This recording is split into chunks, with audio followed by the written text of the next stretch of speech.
right now. There are some inflation numbers coming out, and the two things that they're paying the most attention to are the numbers on inflation and the numbers on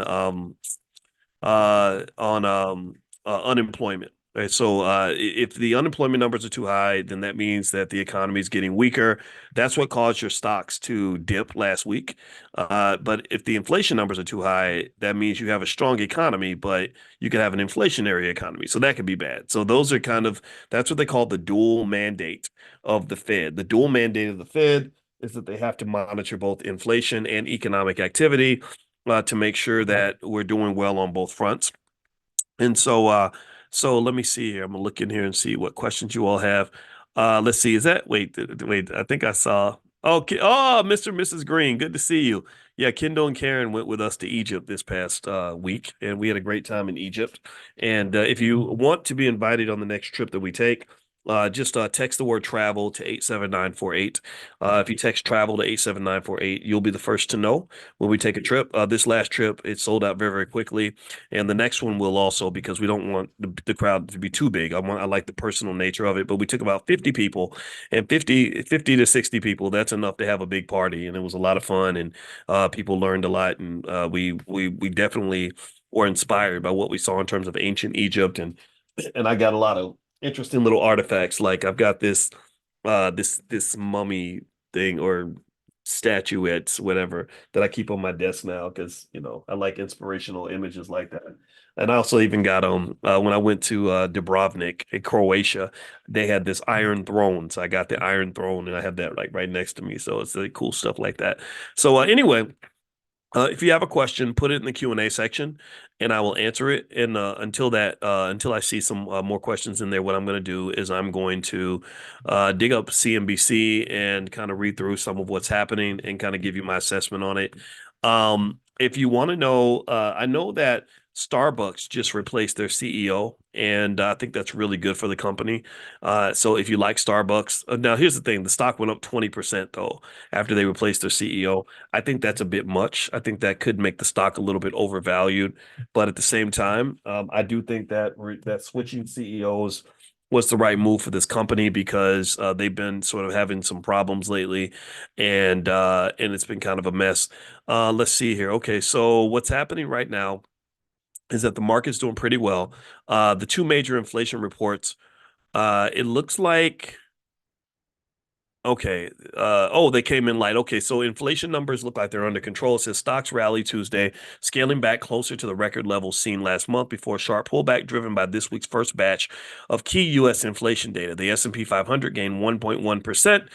The broad market index is now only roughly less than 5% from its record in July. The producer price index, PPI, a measure of wholesale prices, increased 0.1% last month. Economists expected the reading to show a monthly gain of 0.2%. So what happens is that it's not so much about the magnitude of the number that matters. It is how the number comes out compared to what they expected. Expectations are everything when it comes to markets and investing. So what they're basically saying is that the numbers did not hit or exceed the expectation. They were below the expectation, which is good news on the inflation front. This doesn't surprise me. I kind of felt that when the market dipped last week, that you would see a recovery. But one of the things that a lot of experts have been saying is that this isn't the last of it, that the market is still overpriced, still overbought. So you could still see in the next few months some more dips, some more major market corrections. The good news has been so overwhelming that even the slight absence of good news or a little bit of bad news could really rock the market. So this might be an opportunity for you to really protect your portfolio. I did a training on this at stormproofinvesting.com. You can go get the recording of that training at stormproofinvesting.com, where I show you different ways to protect your portfolio. So you may want to take a look at that. Also, I have a list of the 10 best stocks for beginners that I'm sending out to everybody that's in Money in the Morning, our financial consciousness training. So if you want to get that list on Friday, text the word morning to 87948. By texting morning to 87948, you'll get it automatically on Friday. So that's something I put together if you're looking for good, solid companies to get you started. If you haven't started investing consistently, I really think that's important for you to do because not investing is the biggest mistake you can make because you're missing out on the greatest economic engine in our society. Now, it says here the PPI encouraged investors ahead of the more widely followed CPI coming out on Wednesday. So, tomorrow, the consumer price index is coming out. So, this was the producer price index, the prices for producers. Now, Wednesday is going to be another big number. So, this is another big potential market move. So, just kind of be ready. Don't freak out. It says here that let's see here. The consumer price index is expected to show an increase of 0.2%, up from 0.1% in the prior month. The data could give an uncertain market some direction after last week's wild moves. Quote, I think markets are moving on from U.S. price data to an extent, given the heightened emphasis on jobs data at the Fed now. So you have that third variable, which is jobs. So if the jobs numbers come in weak, then that could mean that the economy is weakening. I think it's inevitable for this economy to start weakening. It's got to start weakening because I think the consumer is getting tired. The consumer has been spending, spending, spending. The credit card debt's at an all-time high because they're spending even as their wages are not matching inflation. And also now there's a little bit of an increase in the percentage of people that are now needing to get credit counseling because they got too much debt. So I think the consumer is going to get weaker, which means that you're going to see some dips in the market. But what makes it a little bit confusing though is that the Fed comes in and when they see the dip in the market, they reduce interest rates, which could cause a boost in the market. So really, if you want to know my thoughts, my expectation is that at some point you are going to see a big correction, but I don't believe they're going to let the market really sink that much for too long. So if you want to know what I do, I buy the dips. I buy most dips. Also, I mentioned the other day to you guys that if you're looking for something that is worth looking into, I think that Kamala Harris is looking very presidential lately. She looks like she's really going to win this race. Maybe things will change between now and November, but if she becomes president, she and Tim Walz, I think that's his name, the vice president, are both liberal when it comes to the legalization of cannabis. So I believe that this means that some of these cannabis ETFs, YOLO, YOLO, and POTX, POTX, are worth taking a look at. In fact, actually, as we're speaking, I think I'm going to hop in and buy some more of the cannabis ETF because I want to be positioned in the cannabis space. I already own some shares. I just like to buy more stuff just periodically. And but then again, though, maybe today isn't the best day to buy because everything's going up. But then again, you could be at the beginning of a bull market rally, so nobody really knows. So the best thing to do a lot of times with investing is not overthink it. Just make your move and buy it, own it, put it in your portfolio, and go on about your business.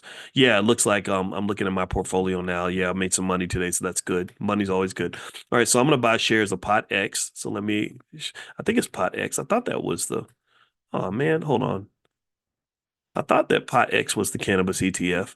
So let me buy YOLO then. YOLO should be in here. That's the Advisor Shares Pure Cannabis ETF. So I'm literally going to buy shares of that as we speak.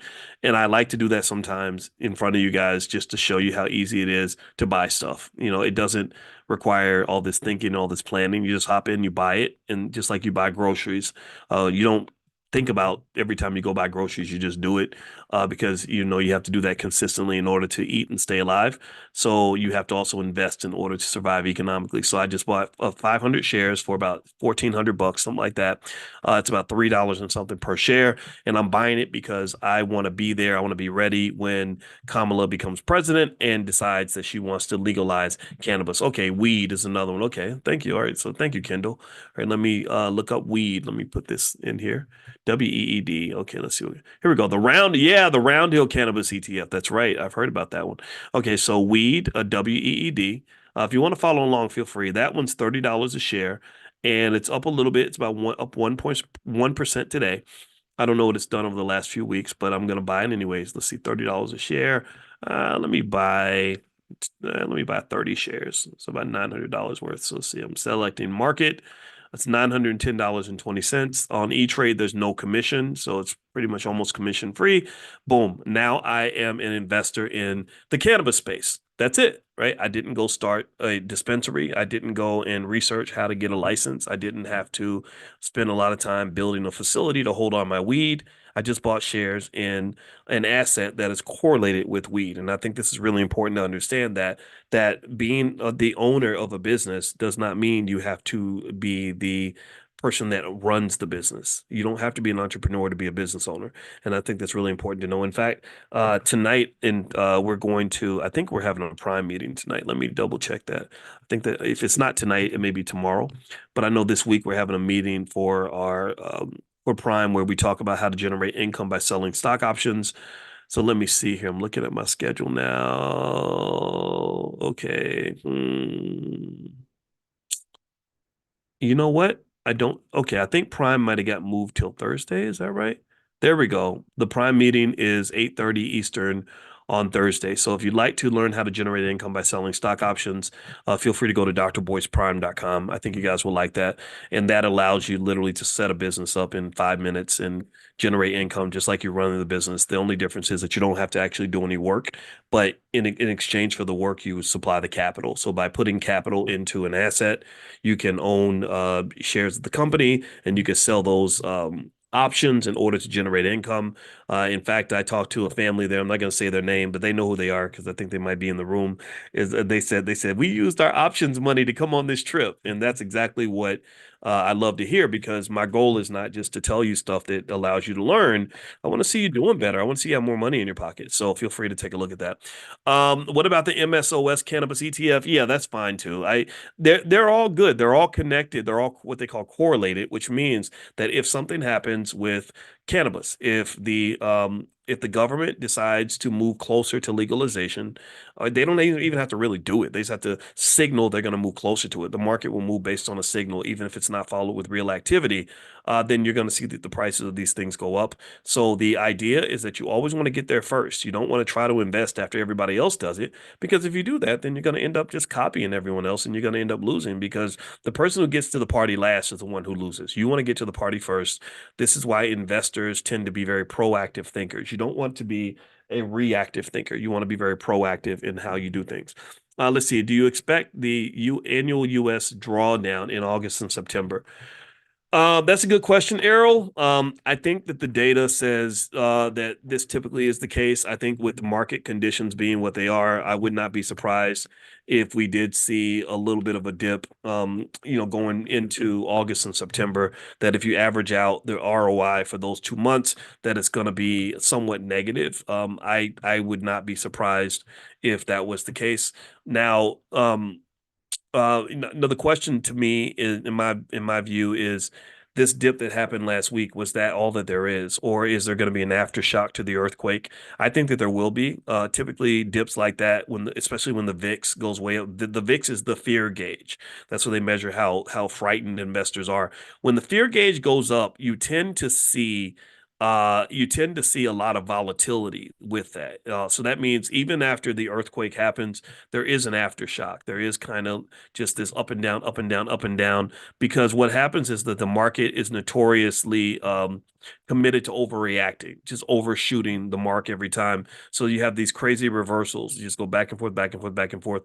And so ultimately, this is something that I want you to be mindful of. And sometimes the best way to get through an earthquake is to sleep through it.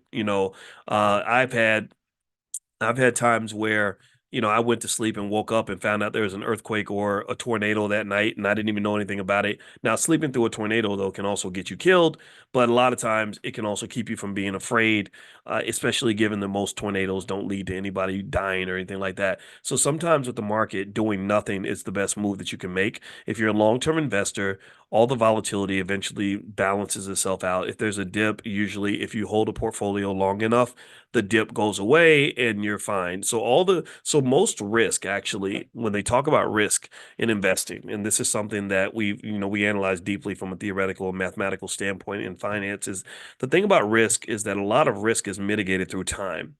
Time is powerful in finance. Time is just the equalizer. Time is the wealth builder. I mentioned to you all that the Black community isn't struggling financially because we waste money. We're struggling more because we waste time. And that means if I see a 25-year-old who's broke and buried under student loans and begging for jobs and scared to death because they don't have enough money, I always say, well, who wasted time? Who was the person that was responsible for investing for this child when they were young? If they'd simply bought them a couple shares shares of stock every week, from the time they were born, they wouldn't have these problems. So somebody wasted time. Instead of spending that time buying shares of stock, they probably spent hundreds of thousands of dollars on toys, football camp, and all going to the movies, going to the mall, stuff like that. But you got to also put money into the portfolio, into the capital base. The capital base is the economic shield. The capital base is what protects young people when they get out into the world. So every single child who has somebody who loves them will have someone who gives them a capital base. Just like your mama makes lunch for you when you go out, she wants to make sure you're not hungry. Puts a coat on you to make sure you're not cold. But you got to also make sure that they're economically fed and that they're also economically warm. And that involves the creation of capital base, which is best done over time. So if you're trying to get started with this, I created that list of the 10 best stocks for beginners. You'll if you text the word morning, MORNING, to 87948, you'll not only get an invitation to our Money in the Morning economic elevation training, but also you'll get that list on Friday. I think Friday afternoon is when we send it out. So feel free to take a look at that. All right, so let's see. Next question. Michael says, I'm in Mara. The cover call set to expire 9/20. Is there a strategy that makes sense to have this contract expire sooner? You know what, Michael, when you buy or sell an option, the contract only ends if you end it. So if you sold it, then you have to buy it back, because September 20th is a month from now. So so if you want to get out of the contract, you just have to get out of it. And of course, when we meet for prime class, we can go into more detail with options.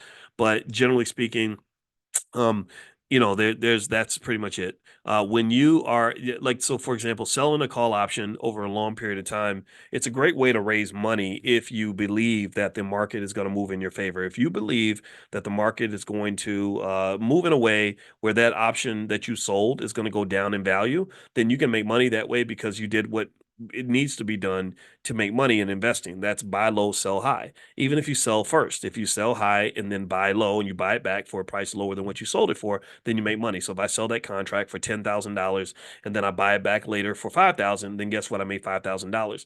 But here's the problem. If you sell that long-term option and the price moves in the opposite direction, then you only have two choices. You can either A, pay more than what you sold it for, which means you have a loss in order to get out of the contract, or B, you can just sit in jail. Put your stock in time jail, where because you sold this option that doesn't expire for a year, the stock has to wait until the year is up for you to deliver the stock and to do what you're supposed to do in the contract. So that's kind of the double-edged sword of that. But the beauty of having those shares and knowing how options work is that you can raise a lot of money very quickly. I had one time where I needed $70,000 quickly, so I sold a 1-year option on some shares I owned in Coinbase or something, and I was able to get $70,000 just like that, which is easier than going to a bank and applying for a loan. The thing was, I had to wait until the stock went south for the value of that option contract to drop so I could buy that sucker back at a lower cost, because I didn't want my stock to be locked up for that long, because that whole year I couldn't do anything with it. I couldn't sell it. I couldn't use it for collateral. I couldn't sell options on it or anything like that. So remember, everything in investing is a yin and a yang. There's a good and a bad. Every situation is good or bad, depending on how you look at it. So what you want to do is get in the habit of not defining situations as 100% good or 100% bad. You want to say, okay, which side of the deal do I have to be on to make this good for me? So when the market goes down, it's bad because your assets have dropped in value, but it's good because you can acquire new assets at a lower cost. The market goes up, it's good because the assets you own went up in value. It's bad because now your entry point is much, much higher than it was before. So just kind of keep that in mind as you move forward. All right, so let's see here. Now, one other thing that's going on here is I've noticed one thing that was mentioned is I heard some commentary where they were making the argument, which made sense, that as the Fed reduces interest rates, this is going to reduce the incentive for people to invest in things like treasury bills. Warren Buffett is sitting on $168 billion. It's probably 170 billion by now in cash, mainly because he's got all these T-bills that are literally making him insane amounts of money. Like, this man's probably making $30 million a week or something just from the interest on that money. I don't know what 5% interest on 168 billion would be. What, let's see, 10% is 16 billion. So 5% would be about 8 billion. 8 billion over the course of a year is less than $1 billion a month, about $650 million a month. $650 million a month is roughly $20 million a day.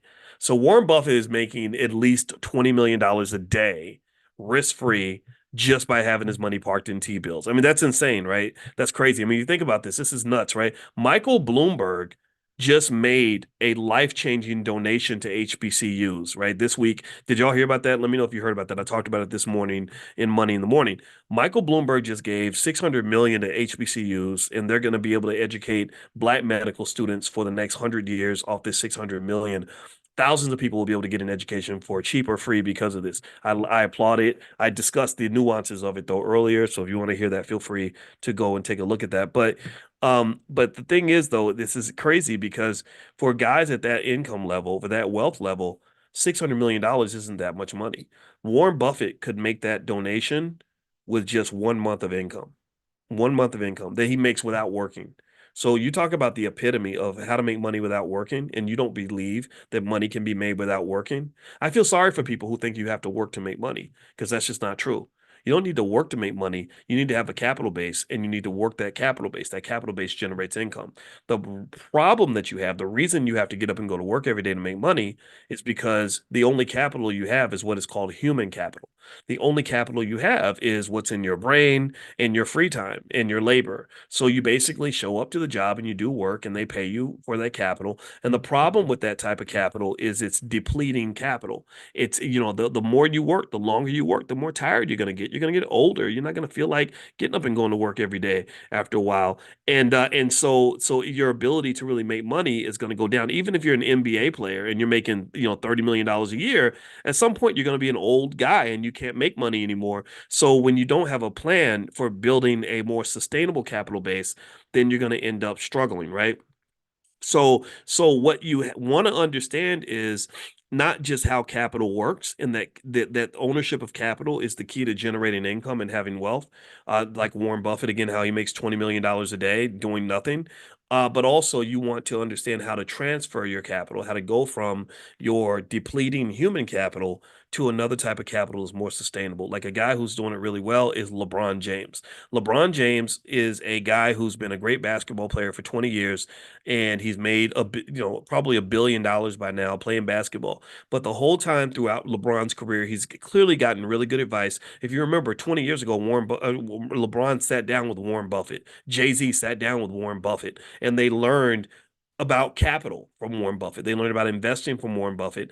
And one of the things I bet you Warren said to them is he probably explained, look, you want to have a capital base that isn't based on how many records you sell or how long you can dribble a basketball. Because eventually, LeBron, you're going to get old and you won't be able to play basketball anymore. So you want to eventually transfer your wealth over into assets that give you a capital base that isn't depleting. So now, as a retiree, LeBron is going to he's the first guy to play in the Olympics who was actually a self-made billionaire. I don't think there's ever been a self-made billionaire that played in the Olympics. But the second thing about that is when LeBron retires, he's going to have billions of dollars in assets that are going to generate income. So LeBron is going to make more money after basketball than he ever made dribbling a basketball. Michael Jordan makes more money not playing basketball than he ever did playing basketball. So this is what comes from the efficient use of capital. So what you want for your kids is you want to do kind of a baby Jordan with your kids. And the baby Jordan move is one where, sure, maybe it's hard for you to accumulate $1 billion in wealth. That's going to take time. You can do it, but it's going to take about 2 generations to get there. But I can show you exactly mathematically how to get there. If you are ambitious enough and you have enough vision for your family,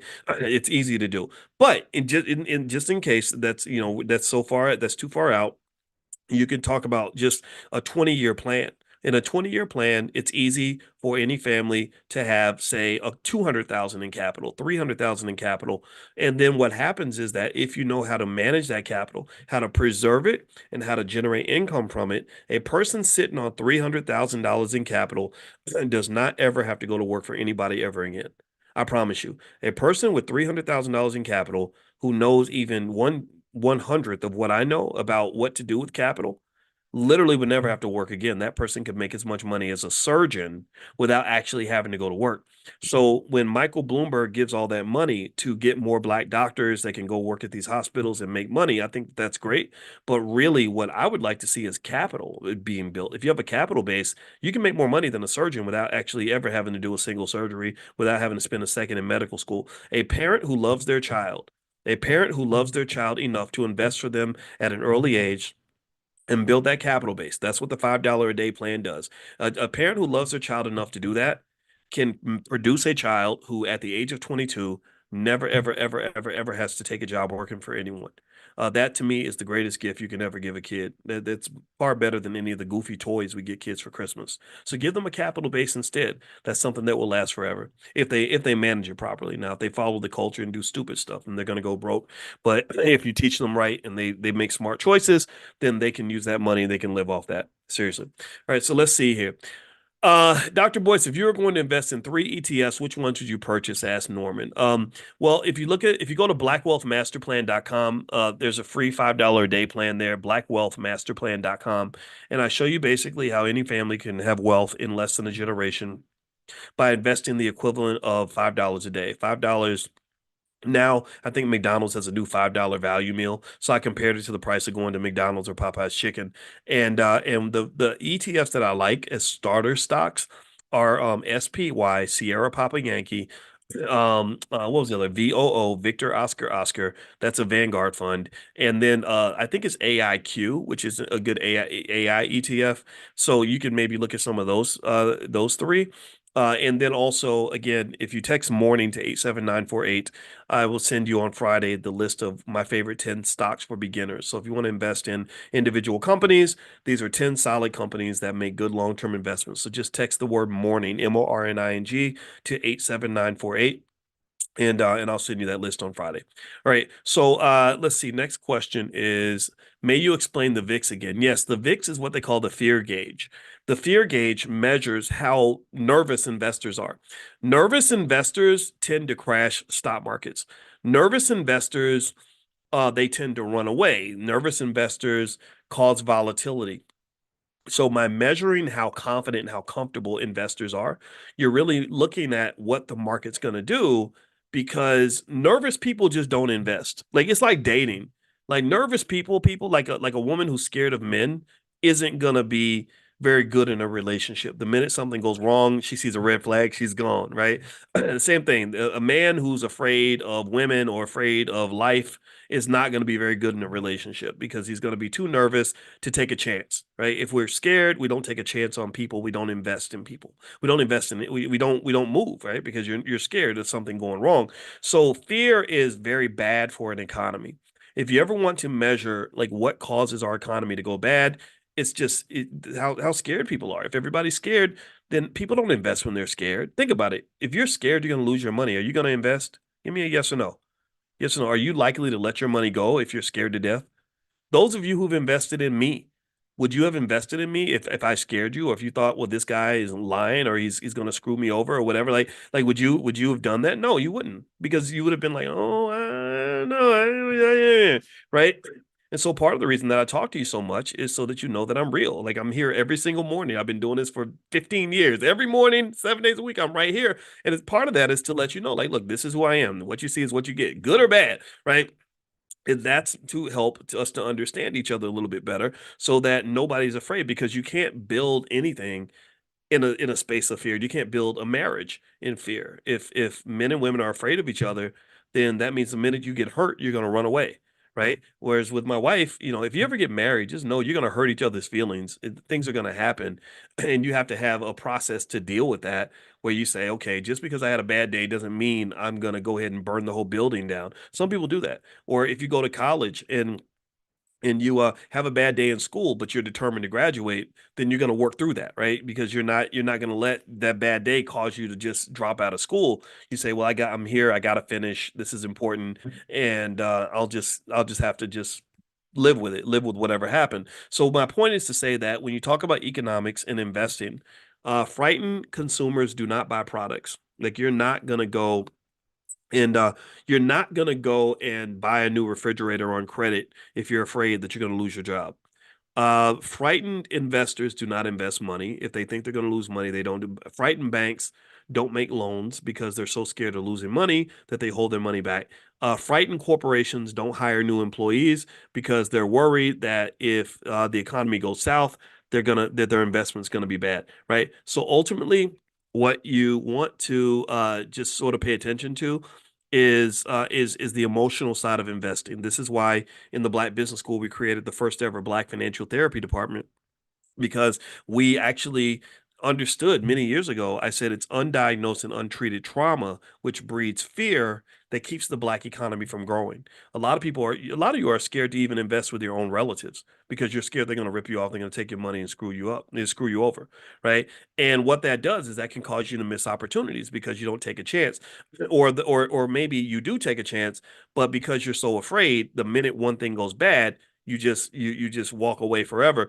And that's not the kind of energy that's ever going to build an economy.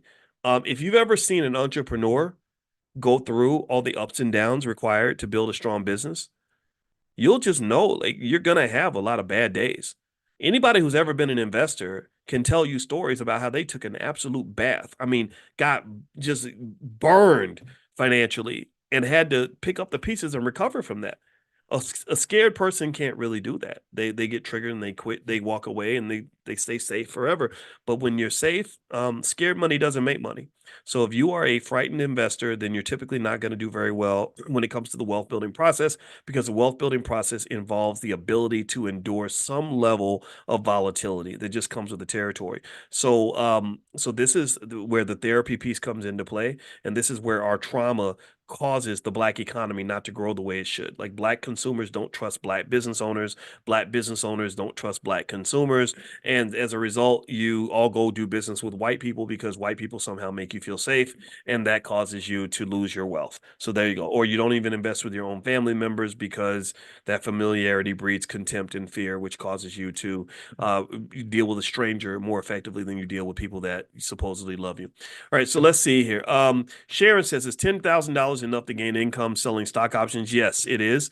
But it's always safety first. You have to protect your investment, in my opinion. And then also, I think you'd probably have to use a little bit of margin. But I've seen people with $10,000 make at least a few $100s a month, which is enough to make a difference in your income. Maybe that'll pay, two-thirds of your rent, or pay your car note or something like that, or give you some extra money to invest with otherwise, or pour into your business or whatever you want to do. So 10,000 is an okay enough number for sure. It definitely might be on that low side, but I'd say 10,000 is a good place to start. And I would look into how much margin your broker will offer you, which allows you to scale. And all margin really is access to capital. And that's one of the things that I've mentioned that is probably the biggest thing that Black people need when it comes to our reparations conversations. We got to talk about access to capital, because if banks were to make home loans easier to obtain for Black people, that will make a big difference in Black wealth. If we were to make business loans easier to obtain, that will make a big difference in Black wealth. So, for example, even when I run the Black Business School,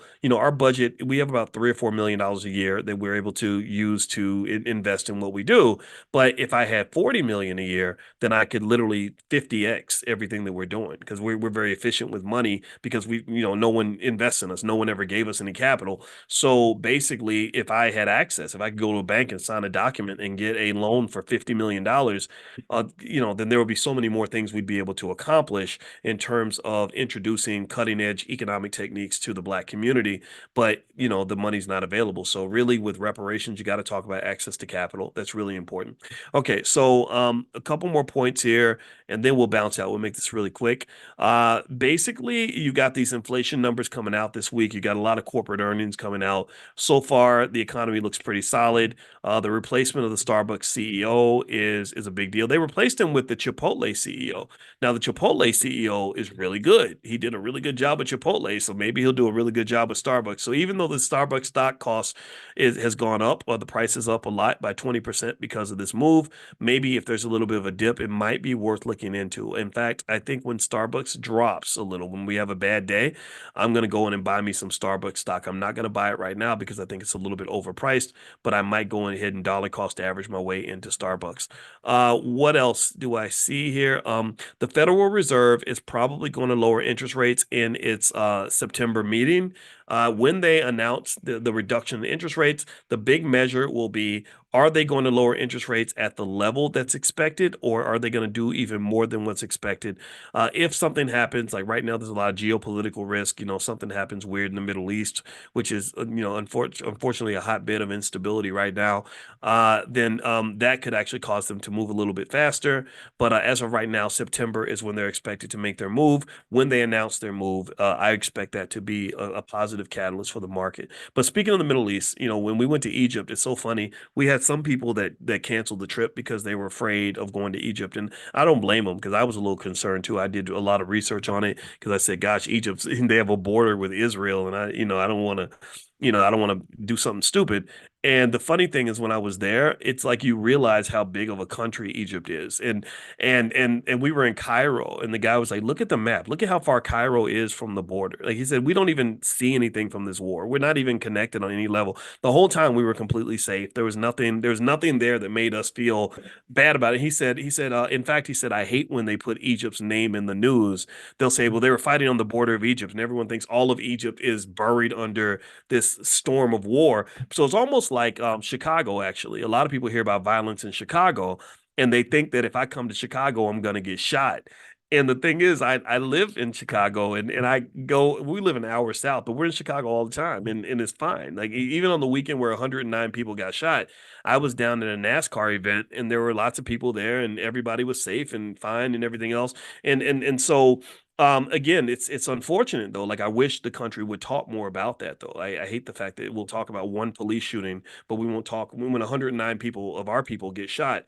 We're kind of waiting for CNN to talk about it before we can talk about it. I think we should talk about it regardless. But either way, though, sometimes the media can distort things a little bit. So I would encourage you, if you're thinking about traveling, I wouldn't be scared to go to the Middle East. I wouldn't be scared. Not maybe if you want to go to Israel or Palestine, that's obviously different. But I mean, Egypt, that was the greatest trip I've ever taken in my life. And it wasn't just the people of Israel and the Nubians. We went to the Nubian village and all that, and learned about the history. But it was also the people we travel with. When you travel with really cool, like-minded people, it just makes a big difference. So if you want to be notified when we travel again, just text the word travel to 87948, and you can join our B1 Travel Club. It's free.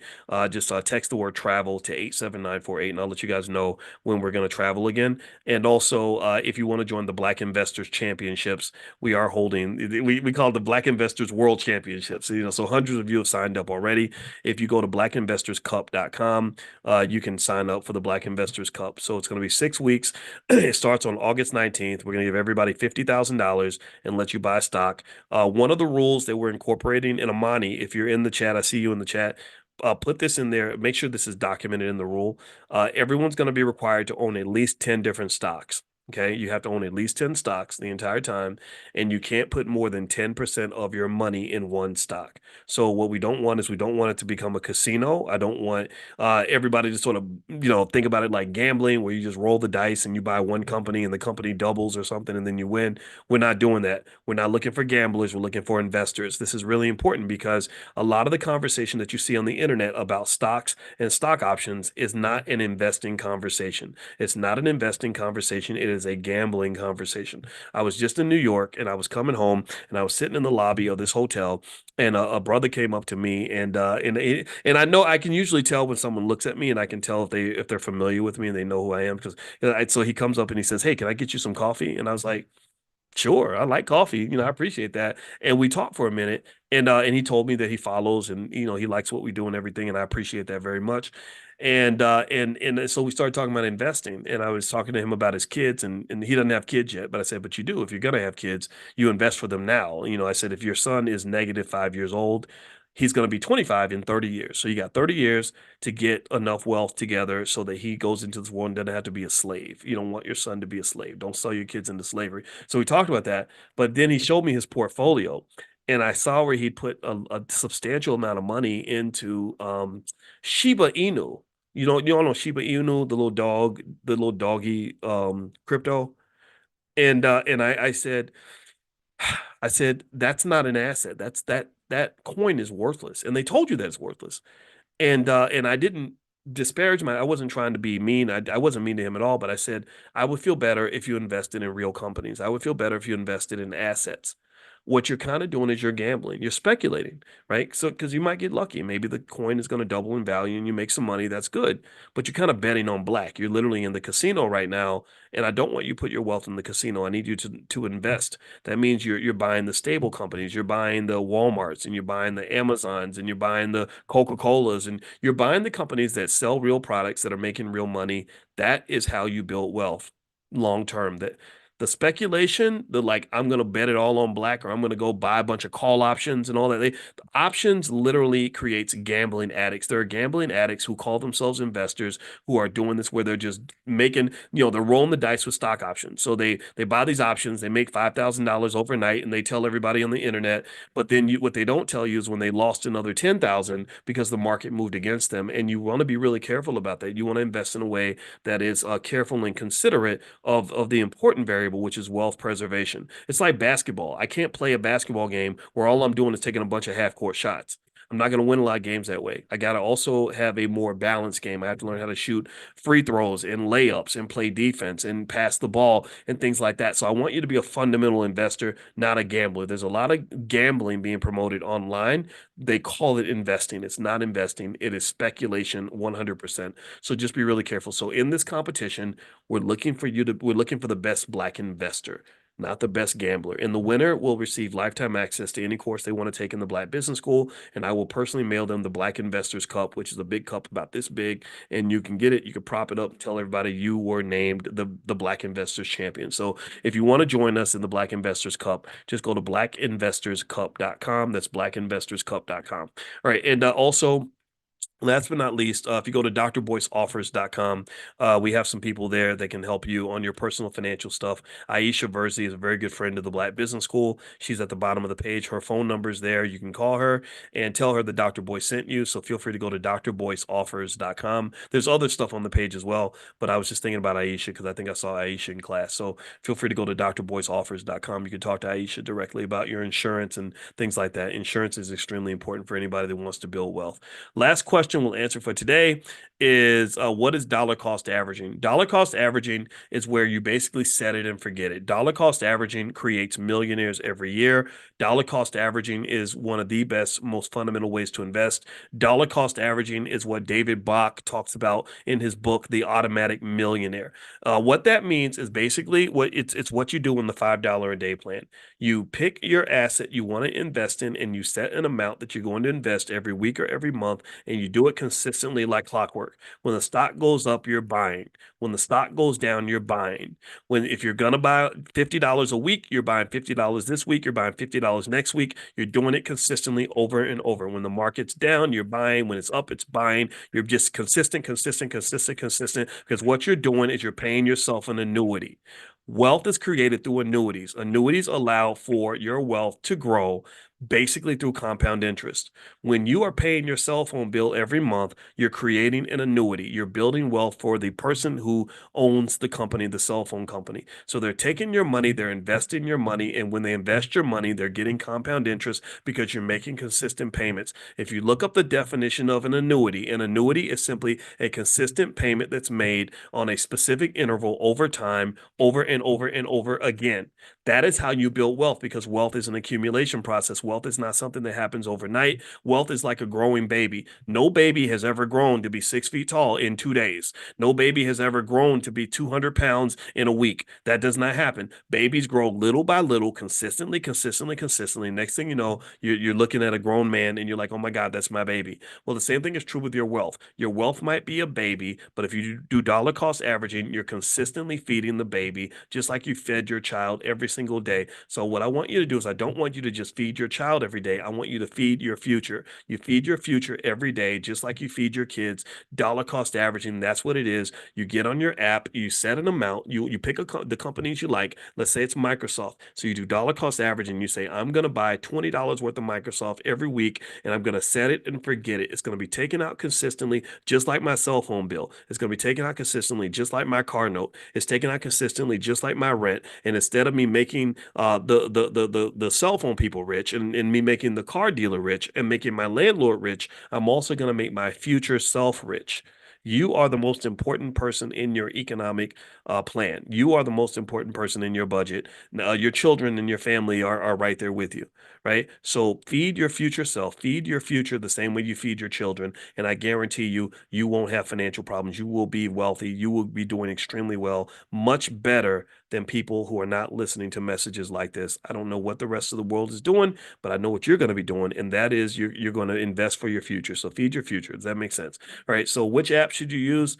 You can use any app. You can do this on E-Trade. You can do it on Charles Schwab. You can do it on Fidelity. You can do it on Robinhood. I don't care which app you use. Just use it well, okay, and be consistent because this is what makes the difference between those who have financial peace and those who have financial stress.